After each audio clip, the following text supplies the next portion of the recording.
নমস্কার, জনতার দর্পণ ইউটিউব চ্যানেলে আপনাদের সকলকে স্বাগত। বন্ধুরা, শুরু করার আগে একটা প্রশ্ন রাখছি আপনাদের সামনে। একটা ১৯ বছরের ছেলের চোখের আলো নিভে যাওয়ার মতো ঘটনা যখন ঘটে, তখন রাজনীতি সেটাকে ইস্যু বানাতে ঠিক কতদিন সময় নেয়? আজকের এই ভিডিওতে আমরা দেখব কিভাবে একটা আন্দোলন আনুষ্ঠানিকভাবে শেষ হয়ে যাওয়ার পরও কিভাবে সেই আন্দোলনের রেশ ধরে নতুন রাজনৈতিক যুদ্ধ শুরু হয়ে যায়, কিভাবে তারিখগুলোই নিজে একটা গল্প বলে, আর কিভাবে একজন ১৯ বছরের তরুণের ভাগ্য শেষ পর্যন্ত হয়ে দাঁড়ায় শুধুই একটা রাজনৈতিক অ্যাকাউন্টের এন্ট্রি। আজকের এই বিশ্লেষণে আমরা প্রশ্ন তুলব, সত্যি কি অমিত শাহ এই ঘটনার জন্য দায়ী, নাকি এটা নিছকই একটা রাজনৈতিক সুযোগ সন্ধান? এই পুরো ঘটনাক্রম বোঝার জন্য আমাদের প্রথমে ফিরে যেতে হবে বন্ধুরা সেই দিনে, যেদিন ছাত্রদের উপরে লাঠিচার্জের অভিযোগ ওঠে আর যেদিন থেকে বলা হচ্ছে প্যালেট গান ব্যবহারের অভিযোগ। বন্ধুরা, প্রশ্নপত্র ফাঁসের বিরুদ্ধে যে আন্দোলনটা শুরু হয়েছিল তা ধীরে ধীরে রাজধানীর রাজপথে একটা বড় গণ আন্দোলনের রূপ নেয়। ছাত্রছাত্রীরা রাস্তায় নামে। তাদের দাবি ছিল খুবই সহজ সরল: পরীক্ষা ব্যবস্থার স্বচ্ছতা, প্রশ্নপত্র ফাঁসের দায়ীদের শাস্তি আর একটা নির্ভরযোগ্য পরীক্ষা প্রক্রিয়া। কিন্তু যে কোনো বড় আন্দোলনের মতো এখানে নিরাপত্তা বাহিনীর সঙ্গে সংঘর্ষ হয়, লাঠিচার্জ হয়, আর এই সংঘর্ষের মধ্যেই একজন ১৯ বছরের তরুণ সাহিল লোচাপ তার চোখ গুরুতর আঘাত পায়। পরিবারের দাবি অনুযায়ী তাকে এইমসে জরুরি অস্ত্রোপচার করতে হয়, আর চিকিৎসকেরা জানিয়ে দেন যে চোখের দৃষ্টিশক্তি ফিরে পাওয়ার সম্ভাবনা যথেষ্ট ক্ষীণ। এখন এখানেই তৈরি হয় সবথেকে প্রথম আর বড় বিতর্ক: এই আঘাত কি সাধারণ লাঠিচার্জের ফল, নাকি সত্যিই প্যালেট গান ব্যবহার করা হয়েছিল? দিল্লি পুলিশ বন্ধুরা স্পষ্ট বলে দিয়েছে তাদের কাছে প্যালেট গান নেই। সরকারি তথ্য বিভাগ এই দাবিকে ভুয়ো বলে অভিহিত করেছে। র্যাপিড অ্যাকশন ফোর্স তদন্তের নির্দেশ দিলেও কেউ দায় স্বীকার করেনি। না বিএসএফ, না সিআরপিএফ, না আরএএফ। প্রত্যেকেই বলছে তাদের কোনো সদস্য গুলিই নাকি চালায়নি। তাহলে প্রশ্ন হলো, একটা ১৯ বছরের ছেলের চোখ থেকে সত্যিই যদি ছররা বের হয়ে থাকে, তাহলে সেই ছররা এলো কোথা থেকে? এই প্রশ্নের উত্তরটা আজও অস্পষ্ট। আর ঠিক এই অস্পষ্টতার মধ্যেই রাজনীতি তার নতুন সুযোগ খুঁজে নিয়েছে। এবার আসি আসল বিষয়, টাইমিং। যদি এই প্রশ্নগুলো ২১শে জুলাই তোলা হতো, অর্থাৎ ঘটনার ঠিক পরের দিন, তাহলে সেটাকে স্বাভাবিক প্রতিক্রিয়া বলা যেত। কিন্তু এই প্রশ্নগুলো তোলা হলো ২৬শে জুলাই। কেন এতটা বিলম্ব? এই প্রশ্নের উত্তর খুঁজতে গেলে আমাদেরকে বুঝতে হবে মাঝের দিনগুলোতে ঠিক কী ঘটেছিল। ২৫শে জুলাই শিক্ষামন্ত্রী ধর্মেন্দ্র প্রধান পদত্যাগ করেন। একই দিনে আন্দোলনকারী ছাত্র সংগঠন অর্থাৎ সিজেপি ঘোষণা করে যে তাদের আন্দোলন সফল হয়েছে আর ছাত্রদের এখন বাড়ি ফিরে যাওয়া উচিত। এবং তার ঠিক পরের দিন অর্থাৎ ২৬শে জুলাই অমিত শাহের উদ্দেশ্যে একটা চিঠি পাঠানো হয়। বন্ধুরা, এই দুটো ঘটনার মধ্যে ব্যবধান মাত্র একদিনের। এখন প্রশ্ন হলো, এটা কি নিছক কাকতালীয়, নাকি এর পেছনে একটা সুচিন্তিত রাজনৈতিক পরিকল্পনা রয়েছে? এই প্রশ্নের উত্তর বোঝার জন্য আমাদের বিরোধী দলের এই আন্দোলনে সম্পৃক্ততার ইতিহাসটাও দেখতে হবে। শুরুর দিকে আম আদমি পার্টির অরবিন্দ কেজরিওয়াল, তৃণমূলের মহুয়া মিত্র, এরা সবাই যন্তর মন্তরে গিয়েছিলেন, কিন্তু তখন তারা ছিলেন ছাত্রদের মঞ্চের অতিথি মাত্র। মূল নেতৃত্ব ছিল ছাত্রদেরই হাতে। কিন্তু এখন রাহুল গান্ধী হঠাৎ করে অতিথির ভূমিকা থেকে সরে গিয়ে একরকম মূল চালিকা শক্তির ভূমিকায় কিন্তু এসে যাচ্ছেন।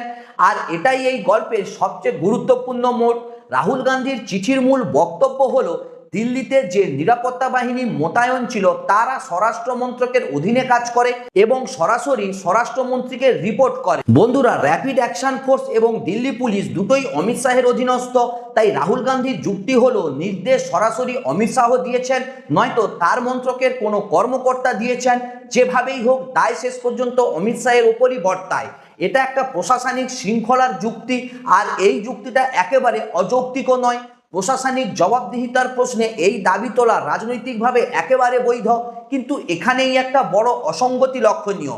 রাহুল গান্ধী তার চিঠিতে কোথাও সিজেপি বা এই আন্দোলনের অন্যতম মুখ অভিজিৎ দীপকের নাম কিন্তু উল্লেখই করেননি, অথচ পুরো আন্দোলনটা শুরু থেকে পরিচালিত হয়েছে এই সংগঠনেরই নেতৃত্বেই। এই নাম না নেওয়াটা কি নিছক ভুল, নাকি এটা একটা সচেতন রাজনৈতিক কৌশল? এই প্রশ্নের উত্তর কিন্তু বোঝা কঠিন নয়। সিজেপি শুরু থেকেই কিন্তু দাবি করে আসছে যে তাদের এই আন্দোলন সম্পূর্ণ অরাজনৈতিক। তাদের ভয় হলো যদি কোনো একটা রাজনৈতিক দল এই আন্দোলনের কৃতিত্ব নিয়ে নেয় তাহলে তাদের নিজস্ব দাবিগুলোর বিশ্বাসযোগ্যতা ক্ষুণ্ণ হবে। বন্ধুরা, অন্যদিকে আবার বিরোধী দলেরও একই সমস্যা। যদি তারা পুরো কৃতিত্ব সিজেপিকে দিয়ে দেয় তাহলে মন্ত্রীর পদত্যাগের যে রাজনৈতিক জয় সেটা তাদের নিজেদের ঝুলিতে জমা হবে না। অর্থাৎ দুই পক্ষের ভয়ের কারণ আলাদা, কিন্তু ভয়টা একই রকম গভীর। এই পুরো বিতর্কের একটা গুরুত্বপূর্ণ দিক হলো আন্দোলন থামাতে সরকার আসলে কার কার সঙ্গে আলোচনা করেছে। সরকারের সঙ্গে সিজেপির 3 দফা বৈঠক হয়েছে। সোনম ওয়াংচুক অনশন ভেঙেছেন কেন্দ্রীয় মন্ত্রী জিতেন্দ্র সিং এবং জেপি নাড্ডার সাক্ষাৎকারের পর। অর্থাৎ সরকার আন্দোলনের প্রতিটা পক্ষের সাথে পৃথক কথা বলেছে, কিন্তু বিরোধী দলকে এই আলোচনার টেবিলে একবারও ডাকা হয়নি। এই বিষয়টা বিরোধী দলের ক্ষোভের একটা বড় কারণও হতে পারে। তাদের রাগ শুধু লাঠিচার্জ নিয়ে নয়, রাগ এই বিষয়েও যে সরকার তাদেরকে আলোচনার যোগ্য বলে মনেই করেনি। রাজপথের বোঝাপড়াটা হয়েছে সরাসরি সরকার আর ছাত্রদের মধ্যে, বিরোধী দল রয়ে গেছে সেই আলোচনাটার বাইরে। ফলে স্বাভাবিকভাবেই তারা এই লড়াইকে এমন একটা জায়গায় নিয়ে যেতে চাইছে যেখান থেকে রাজনৈতিক সুবিধা পাওয়া সম্ভব, অর্থাৎ সংসদে আর জনমতের মঞ্চে। কিন্তু বিরোধী দলের এই কৌশলের পাশাপাশি সিজেপিও তাদের নিজস্ব লড়াই কিন্তু এগিয়ে নিয়ে যাচ্ছে। অভিজিৎ দীপকের পক্ষ থেকে 3 জন প্রশাসনিক কর্মকর্তার নাম সরাসরি উল্লেখ করা হয়েছে। একজন ডিসিপি সন্দীপ লাওয়া, আরেকজন ডিসিপি সচিন শর্মা এবং আরেকজন এসিপি অজয় শর্মা। দাবি করা হয়েছে প্রধানমন্ত্রী ও স্বরাষ্ট্রমন্ত্রীর নামেই যে লাঠিচার্জ চালানো হয়েছে তার জবাব এই কর্মকর্তাদেরকে দিতেই হবে। এখানেও একটা মজার বৈপরীত্য লক্ষণীয়। অভিজিৎ দীপকে পুলিশ অফিসারদের নাম নিচ্ছেন কিন্তু কোনো আনুষ্ঠানিকভাবে চিঠি লিখছেন না। অন্যদিকে আবার রাহুল গান্ধী চিঠি লিখছেন কিন্তু কোনো নির্দিষ্ট অফিসারের নামটাও নিচ্ছেন না। একই তারিখে দুটো সম্পূর্ণ ভিন্ন কৌশল, দুটো ভিন্ন মেরুর হিসেব নিকাশ। বন্ধুরা, একদিকে মাঠ পর্যায়ের প্রশাসনিক জবাবদিহিতা চাওয়া হচ্ছে, অন্যদিকে আবার রাজনৈতিক শীর্ষস্তরে দায়ও চাপানো হচ্ছে। এই পুরো ঘটনার একটা গুরুত্বপূর্ণ রাজনৈতিক মাত্রাও আছে যেটা সহজে হয়তো কারুরই চোখে পড়ে না। সিজেপির সঙ্গে আম আদমি পার্টির একটা স্বাভাবিক সাদৃশ্য আছে বলে অনেকেই মনে করেন। এমন পরিস্থিতিতে যদি কংগ্রেস সরাসরি এই আন্দোলনের মঞ্চে যোগ দেয় তাহলে স্বাভাবিকভাবেই তাদের আম আদমি পার্টির কাছাকাছি বলে দেখা হতে পারে। কিন্তু সামনেই পাঞ্জাবের নির্বাচন রয়েছে যেখানে মূল প্রতিদ্বন্দ্বিতা কংগ্রেস আর আম আদমি পার্টির মধ্যেই। কংগ্রেস ক্ষমতায় ফিরতে চায় আর আপ তাদের অবস্থানটাকে ধরে রাখতে চায়। তাই এই দুই দল ইচ্ছে থাকলেও একসঙ্গে একই মঞ্চে গিয়ে একে অপরের হাতটাও ধরতে পারছে না। এটাই কি বন্ধুরা সিজেপির নাম না নেওয়ার একটা বড় কারণ? সম্পূর্ণভাবে কিন্তু এই কারণটা একেবারে উড়িয়েও দেওয়া যায় না। তো বন্ধুরা, এবার প্রশ্ন হলো সরকার এই পুরো পরিস্থিতিতে কি করছে? সরকার আপাতত পরিস্থিতি শান্ত রেখে পর্যবেক্ষণ করছে, কিন্তু একেবারে চুপটাও বসে নেই। 26শে জুলাই প্রধানমন্ত্রীর পক্ষ থেকে একটা বিশেষ বার্তা প্রকাশ করা হয় যেখানে পরীক্ষা ব্যবস্থার সংস্কারের জন্য একটা টাস্ক ফোর্স গঠনের ঘোষণা দেওয়া হয়। এই টাস্কফোর্সে রাখা হয়েছে আইবির সাবেক প্রধান তপন ডেকা এবং ইসরোর সাবেক চেয়ারম্যান এস সোমনাথের মতো বিশেষজ্ঞদের। এর পরের দিনই সরকার প্রশ্ন ফাঁস রোধে একটা নতুন বিল সংসদে উত্থাপন করে। এই বিলের গুরুত্বটা একেবারে বোঝা দরকার, যেহেতু গোটা আন্দোলনের সূত্রপাত হয়েছিল প্রশ্ন ফাঁসের ইস্যু থেকে, তাই এই বিষয়ে একটা কড়া আইন তৈরি হওয়া একেবারে প্রয়োজন। আর এই জায়গাটা প্রকৃতপক্ষে ছাত্রদেরই। সরকার এই সুযোগটাকে কাজে লাগিয়ে একটা বার্তা তৈরি করতে চাইছে শিক্ষামন্ত্রীর পদত্যাগ কোনো পরাজয় নয়, বরং একটা সচেতন সিদ্ধান্ত। যখন ধর্মেন্দ্র প্রধান সংসদে প্রবেশ করেন তখন এনডিএ সাংসদরা তাকে শাল আর মিথিলা পাগড়ি দিয়ে অভ্যর্থনা জানান, স্লোগান ওঠে। এই দৃশ্য দিয়ে সরকার বোঝাতে চাইছে যে তারা সন্তানদের প্রতি শ্রদ্ধা জানিয়ে নমনীয় হয়েছে, আর বিরোধী দল কেবলমাত্র বাচ্চাদের ইস্যুকে রাজনীতির হাতিয়ার বানাচ্ছে। কিন্তু বন্ধুরা, এই পুরো বিতর্কের মধ্যে একটা গুরুত্বপূর্ণ দিক প্রায় হারিয়ে গেছে। যেদিন ছাত্রদের ওপরে লাঠিচার্জ হয়েছিল সেদিন 100-রও বেশি পুলিশ সদস্য আহত হয়েছিলেন। যন্তর মন্তরের ঘটনায় দায় করা প্রায় 20টা মামলায় একাধিক সাংবাদিক এবং পুলিশ কর্মকর্তার ওপর হামলার তথ্য রয়েছে। অর্থাৎ সেদিন শুধু ছাত্রদের ওপরই আঘাত আসেনি, উল্টো দিক থেকেও কিন্তু আঘাত করা হয়েছে। কিন্তু এই দিকটা নিয়ে না অভিজিৎ দীপকে কথা বলছেন, না রাহুল গান্ধী কথা বলছেন। এটাই এই পুরো বিতর্কের সবচেয়ে অস্বস্তিকর একটা দিক। প্রতিটা পক্ষ তাদের নিজেদের বয়ান অনুযায়ী প্রমাণ বেছে নিচ্ছে, আর যে তথ্য তাদের বয়ানের সঙ্গে খাপ খায় না সেটাকে এড়িয়ে যাচ্ছে। প্রকৃত সত্য তাহলে বা কি, সেটা নির্ধারিত হবে নিরপেক্ষ তদন্তের মাধ্যমে, কিন্তু রাজনৈতিক ফলাফল তো এখনই দেখা যাচ্ছে। বন্ধুরা, বিরোধী দলের কাছে রয়েছে আহত ছাত্রদের ছবি, আর সরকারের কাছে রয়েছে আহত পুলিশ সদস্যদের ছবি আর নতুন কড়া আইন। এই লড়াই আপাতত আদালতে পৌঁছায়নি, লড়াইটা চলছে টিভি স্ক্রিন আর মোবাইলের পর্দায়। বিরোধী দলের হাতে আরও একটা শক্তিশালী যুক্তি কিন্তু রয়েছে। সরকার আন্দোলন থামানোর সময় প্রতিশ্রুতি দিয়েছিল যে ছাত্রদের বিরুদ্ধে দায় করা এফআইআরগুলো প্রত্যাহার করা হবে, কিন্তু এখনো পর্যন্ত একটাও এফআইআর প্রত্যাহার করা হয়নি। দিল্লি পুলিশের বক্তব্য হলো হয়তো মৌখিকভাবে এমন আশ্বাস দেওয়া হয়েছে, কিন্তু লিখিত সরকারি নির্দেশ এখনো তাদের কাছে পৌঁছয়নি, তাই তদন্ত প্রক্রিয়া অব্যাহত রয়েছে। এখানে প্রশাসনিক জটিলতাও বোঝাটা দরকার। এফআইআর প্রত্যাহার কোনো এক মুহূর্তের সিদ্ধান্ত নয়, প্রথমে সরকারি আদেশ জারি হতে হয়, তারপর পুলিশ ও উপরাজ্যপালের কাছে চিঠি পাঠাতে হয়, এরপর প্রশাসনিক অনুমোদনও লাগে। কিন্তু বন্ধুরা, ঠিক এই জায়গাটাতেও কিন্তু বিরোধীদের প্রশ্নটা যথেষ্ট যুক্তিসম্মত। যদি একজন মন্ত্রীর পদত্যাগ একদিনেই সম্ভব হয়, তাহলে একটা কাগজের নির্দেশ জারি হতে এতদিন কেন লাগছে? আর যতদিন এই নির্দেশ কার্যকর না হচ্ছে, ততদিন এই বিষয়টা বিরোধী দলের হাতে একটা কার্যকর অস্ত্রও হয়ে থাকছে। এখন আসল প্রশ্নে আসা যাক, স্বরাষ্ট্রমন্ত্রীর পদত্যাগ দাবি করার এই রাজনৈতিক চাল কি বিরোধীদের জন্য লাভজনক হবে, নাকি এটা তাদের জন্যই বুমেরাং হয়ে ঘুরে দাঁড়াতে পারে? এই প্রশ্নের সুনির্দিষ্ট উত্তর এই মুহূর্তে কারোর কাছে নেই, না রাহুল গান্ধীর কাছে, না অমিত শাহের কাছে।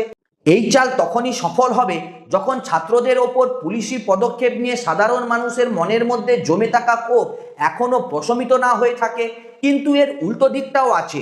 যদি সরকারের এই প্রচার সাধারণ মানুষের মনে গেঁথে যায় যে সমস্যাটা ইতিমধ্যে সমাধান হয়ে গেছে, তাহলে বিরোধী দলকে শুধুমাত্র সংসদের কাজে বাধা সৃষ্টিকারী হিসেবে দেখাও হতে পারে। বাস্তবেও বন্ধুরা ঠিক সেটাই হয়েছে।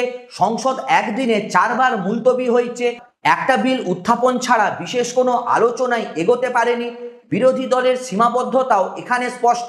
সরকারের একক সংখ্যাগরিষ্ঠতা থাকায় বিরোধীরা আইন পাস আটকাতেও পারছে না, ভোটাভুটিতে জিততেও পারছে না। এটা অবশ্য নতুন কিছু নয়। বিজেপি নিজে যখন বিরোধী দলে ছিল, তখন তাদের নেতারাও একই যুক্তি দিতেন যে সংসদে প্রতিবাদ জানানো আর অনড় থাকাটাই বিরোধী দলের কাজ। অন্যদিকে আবার সরকার পক্ষের যুক্তি হলো সরকার কোনোভাবেই এমন বার্তা প্রকাশ পেতে দেবে না যে তারা বিরোধীদের চাপে নতি স্বীকার করেছে। তাই এই লড়াইয়ের চূড়ান্ত ফয়সালা সংসদেও হবে না, চিঠি চালাচালিতেও হবে না। চূড়ান্ত সিদ্ধান্ত হবে জনমানসে, অর্থাৎ কোন ছবিটা মানুষের স্মৃতিতে দীর্ঘস্থায়ী ছাপ রেখে যায় সেটারই ওপর। ছাত্রদের রক্তাক্ত ছবি নাকি আহত পুলিশ সদস্যদের ছবি, কোনটা মানুষের মনে গেঁথে যাবে সেটাই নির্ধারণ করবে এই রাজনৈতিক লড়াইটার ফলাফল। বন্ধুরা, এই পুরো ঘটনার পাশাপাশি আরেকটা রাজনৈতিক লড়াইও চলছে সমান্তরালভাবে। আম আদমি পার্টির অরবিন্দ কেজরিওয়াল এখন নিশানা করছেন কেন্দ্রীয় মন্ত্রী নীতিন গডকরিকে E20 অর্থাৎ ইথানল মিশ্রিত পেট্রোল ইস্যুতে। সারা দেশে বহু মানুষ তাদের গাড়ি নষ্ট হয়ে যাওয়ার ভিডিও পোস্ট করছেন, আর এই ইস্যুতে সরকার একরকম কোণঠাসা অবস্থায় পড়েছে। কেজরিওয়াল ঘোষণা দিচ্ছেন যে এই ইস্যু নিয়ে দেশ জুড়ে প্রতিবাদ শুরু হবে। এই দুটো ঘটনা মিলিয়ে একটা প্রশ্ন উঠছে, তবে কি বিজেপি সরকারের মধ্যে মন্ত্রী পদত্যাগের একটা নতুন পর্ব শুরু হতে যাচ্ছে? এই প্রশ্নটা রাজনৈতিকভাবে অত্যন্ত গুরুত্বপূর্ণ, কারণ একবার যদি একটা মন্ত্রীর পদত্যাগ বিরোধীদের জন্য সফল রাজনৈতিক টেমপ্লেট হয়ে দাঁড়ায়, তাহলে ভবিষ্যতে প্রতিটা ইস্যুতেই এই একই কৌশল প্রয়োগ করার প্রবণতাটাও বাড়তে থাকবে। এই পুরো গল্পের একটা দিক বিরোধী দলের জন্য সবচেয়ে বেশি অস্বস্তিকরও হতে পারে। বন্ধুরা, সিজেপি মাত্র 1 মাসের আন্দোলনে এমন একটা কাজ করে দেখিয়েছে যা বিরোধী দল গত 11 বছরেও করে দেখাতে পারেনি, একজন কেন্দ্রীয় মন্ত্রীর পদত্যাগ আদায় করা। আর এটা তারা করেছে নিজেদেরকে রাজনীতি থেকে দূরে রেখে, শুধুমাত্র তরুণদের বিক্ষোভকে কাজে লাগিয়ে, যে ক্ষোভকে এতদিন বিরোধী দলগুলো নিজেদের রাজনৈতিক এলাকা বলে মনে করত। তাহলে প্রশ্ন উঠতেই পারে, এই লড়াই কি সত্যি সরকারের বিরুদ্ধে, নাকি এটা আসলে প্রমাণ করার চেষ্টা যে তরুণদের আন্দোলনের কেন্দ্রবিন্দু আজও পুরনো রাজনৈতিক দলগুলোর হাতে নেই? লাঠি একই, তারিখ একই, প্রশ্ন একই, পার্থক্য শুধু এইটুকু যে এই আন্দোলন এখন আর নিছক ছাত্র আন্দোলন হিসেবে সীমাবদ্ধ নেই। লড়াইটা এখন এই বিষয় নিয়ে যে 20 জুলাইয়ের জনবিক্ষোভ শেষ পর্যন্ত কার রাজনৈতিক অ্যাকাউন্টে জমা হবে, আর যেদিন এই প্রশ্নের ফয়সালা হয়ে যাবে, সেদিন হয়তো সাহিল লোচাবের নষ্ট হয়ে যাওয়া চোখের কথা আর কারোরই মনে থাকবে না। বন্ধুরা, এটাই এই গোটা ঘটনার সবচেয়ে দুঃখজনক দিক। শেষে একটা ভিন্ন দৃষ্টিকোণ একটু তুলে ধরা যাক। ধর্মেন্দ্র প্রধানের পদত্যাগ কি আসলে প্রধানমন্ত্রী মোদী আর বিজেপির জন্য একসঙ্গে তিনটে বড় সমস্যার সমাধান করে দিয়েছে? এই বছর বিজেপির সামনে তিনটি বড় বিতর্ক দাঁড়িয়েছিল। প্রথমত ইউজিসি সংক্রান্ত বিক্ষোভ, দ্বিতীয়ত অযোধ্যা রাম মন্দিরের অনুদান নিয়ে অর্থনয়ছয়ের অভিযোগ, যা বিজেপির গায়ে এমন একটা দাগ যা সহজে মোছা সম্ভব নয় বলে মনে করা হচ্ছিল। আবার তৃতীয়ত E20 অর্থাৎ ইথানল পেট্রোল বিতর্ক, যেখানে সারা দেশে মানুষ প্রতিবাদ জানাচ্ছিল। কিন্তু ধর্মেন্দ্র প্রধানের পদত্যাগ যেন এক ঢিলে তিন পাখি মারার মতো কাজ করেছে। প্রথমত ইউজিসি ইস্যুতে ক্ষুব্ধ থাকা অংশ কিছুটা সন্তুষ্ট হয়েছে নতুন শিক্ষামন্ত্রী নিয়োগের খবরে। দ্বিতীয়ত রাম মন্দিরে অনুদান বিতর্ক পুরোপুরি মুছে না গেলেও সাময়িকভাবে জনমননের আলোচনা থেকে কিন্তু সরে গিয়েছে। তৃতীয়ত E20 ইস্যুর তীব্র সমালোচনাও অনেকটা অন্যদিকে কিন্তু মোড় নিয়েছে। আর অন্যদিকে বোনাস হিসেবে প্রধানমন্ত্রীর বিরুদ্ধে যে অভিযোগ ছিল যে তিনি একনায়কতান্ত্রিক জনগণের কাছে জবাবদিহি করে না, এই একটা পদত্যাগ সেই বিতর্কেও অন্তত সাময়িকভাবে জল ঢেলে দিয়েছে। তাহলে প্রশ্নটা থেকেই যায়, ধর্মেন্দ্র প্রধানের পদত্যাগ শেষ পর্যন্ত কার বেশি লাভ করে দিয়েছে, বিরোধী দলের নাকি খোদ শাসক দলের? এই পুরো ঘটনাক্রম বিশ্লেষণ করলে একটা বিষয় স্পষ্ট হয়ে ওঠে, রাজনীতিতে কোনো ঘটনাই বিচ্ছিন্নভাবে ঘটে না। একটা তরুণের চোখ হারানোর মর্মান্তিক ঘটনা, একটা মন্ত্রীর পদত্যাগ, একটা আন্দোলনের সমাপ্তি আর একটা নতুন চিঠি, এই সব কিছু মিলিয়ে তৈরি হয় একটা জটিল রাজনৈতিক ছক, যেখানে প্রতিটা পক্ষ নিজেদের সুবিধা মতো বয়ান তৈরি করছে। সরকার চাইছে বার্তা দিতে যে সমস্যার সমাধান হয়ে গেছে, বিরোধী দল চাইছে জনক্ষোভকে নিজেদের রাজনৈতিক পুঁজি বানাতে, আর যে ছাত্র সংগঠন এই আন্দোলনের প্রকৃত নেতৃত্ব দিচ্ছিল তারা এই দুই পক্ষের রাজনৈতিক টানপোড়েনের মাঝে নিজেদের অরাজনৈতিক প্রমাণ করতেই ব্যস্ত রয়েছে। শেষ পর্যন্ত সত্যটা কি তা প্রকাশ পাবে নিরপেক্ষ তদন্তের মধ্যে দিয়ে, কিন্তু ততদিনে হয়তো এই লড়াইয়ে রাজনৈতিক ফলাফল আগেই নির্ধারিত হয়ে যাবে। টিভি স্ক্রিনে, মোবাইলের পর্দায় আর মানুষের স্মৃতিতে গেঁথে যাওয়া ছবিগুলোর মধ্যে দিয়ে। আপনাদের কি মনে হয় এই রাজনৈতিক চাল কার জন্য লাভজনক হবে, সরকারের নাকি বিরোধী দলের, নাকি এই পুরো লড়াইয়ে আসল হারা মানুষটা শুধু সাহেল লোচাবি? কমেন্ট সেকশনে অবশ্যই আপনার মতামতটি লিখে জানান। ভিডিও ভালো লাগলে লাইক, কমেন্ট এবং শেয়ার করবেন, আর চ্যানেলটিকে অবশ্যই সাবস্ক্রাইব করবেন। সুস্থ থাকবেন, ভালো থাকবেন, দেখা হচ্ছে পরের ভিডিওতে। নমস্কার।